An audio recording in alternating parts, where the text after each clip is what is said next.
তো আমার প্রিয় বালের বন্ধুগণ, তোমরা সবাই কেমন আছো? আশা করি সবাই ভালো আছো। गजब बेइज्जती है। তো এখন আমি রিভিউ করবো দেবী চৌধুরানী মুভিটা নিয়ে। তো মুভিটা সিনেমা ঘরে লাগাই দিছে অলরেডি।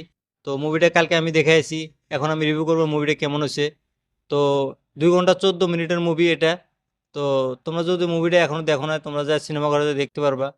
আর এই মুভি মুখ্য চরিত্রে আছে প্রসেনজিৎ, শ্রাবন্তী, আর বহুত ভালো ভালো অ্যাক্টর আর কি মুভিতে কাজ করছে। তো এই মুভির কাহিনীটার কথা যদি বলি, এই মুভির কাহিনীটা হলো একটা সাধারণ মেয়ে যার নাম প্রফুল্ল। সে সাধারণ মেয়ে থেকে কিভাবে একটা যোদ্ধা তৈরি হয়, সেটা কিন্তু তোমরা এই মুভি দেখে বুঝতে পারবা। যে মানে প্রসেনজিৎ রোলটা করছিল তোমার ভবানী পাঠকের, যে মানে শ্রাবন্তীকে ট্রেনিং দেয়, ট্রেনিং দিয়ে সে একটা যোদ্ধা তৈরি করে, তারপর সে ইংরেজের বিরুদ্ধে যুদ্ধ ঘোষণা করে। তো সেটা তোমরা মুভি দেখলেই বুঝতে পারবা। বাকি সম্পূর্ণ কাহিনীটা বললে গেলে তোমার মুভি দেখার মজাটা নষ্ট হয়ে যাবো। বাকি এই মুভিটা তোমরা সিনেমা ঘরে যা মজা নিতে পারো। মুভিটা খুব সুন্দর একটা মুভি, আমি দেখছি মুভিটা আমার খুব ভালো লাগছে। তো এই মুভির যদি অ্যাকশন সিনের কথা গেলা বলি, এই মুভির অ্যাকশন সিন গেলা খুব সুন্দরভাবে দেখানো হয়েছে।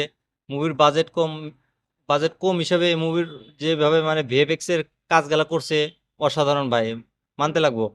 তো এই মুভির একটা লাস্টে ক্লাইম্যাক্সের সিন আছে, যেটাতে মানে ক্লাইম্যাক্স সিনটা আছে যেটা লাস্ট ফাইট, সেটাতে প্রসেনজিৎকে অ্যাকশন করতে দেখা যায়। সে ভালোভাবে মানে অ্যাকশন গুলা করছে।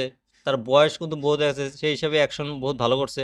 শ্রাবন্তীকে যেভাবে অ্যাকশন করা নিয়ে সিনগুলা দেখানো হয়েছে, শ্রাবন্তীকে খুব ভালোভাবে এই মুভিতে রিপ্রেজেন্ট করছে।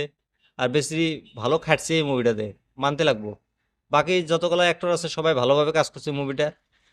মুভিটা কোনো কোনো জায়গায় না অল্প মানে সিরিয়াল টাইপের লাগছে আমার। মুভিটা বহুত জায়গাতে মানে আমার মনে হয় যে সিরিয়াল সিরিয়াল লাগতেছে।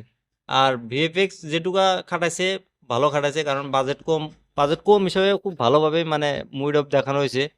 তো তোমরা যদি মুভিটা দেখতে চাও সিনেমা ঘরে যা দেখতে পারো, কারণ এই সিনেমা ঘরে লেগে গেছে। তো দুর্গাপূজার ভিতরে সবচেয়ে বেস্ট মুভি এটাই বলতে পারি আমি।